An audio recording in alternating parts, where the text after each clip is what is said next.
The Buddha once saw a jackal, a wild dog, run out of the forest where he was staying.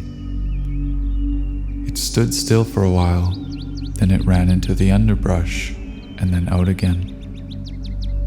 Then it ran into a tree hollow, then out again. Then it went into a cave, only to run out again. 1 minute it stood, the next it ran. Then it lay down, then it jumped up. The jackal had the mange. When it stood, the mange would eat into its skin, so it would run.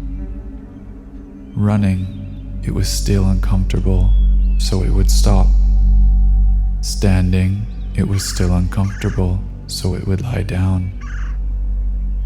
Then it would jump up again, running to the underbrush, the tree hollow, never staying still.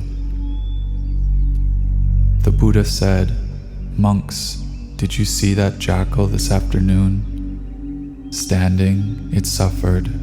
Running, it suffered. Sitting, it suffered. Lying down, it suffered.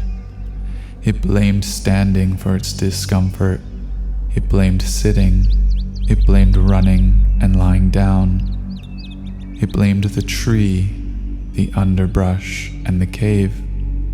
In fact, the problem was with none of those things. The problem was with the mange. We are just the same as that jackal. Our discontent is due to wrong view. Because we don't exercise sense restraint, we blame our suffering on externals.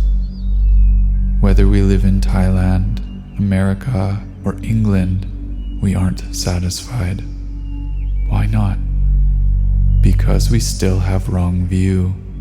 So wherever we go, we aren't content.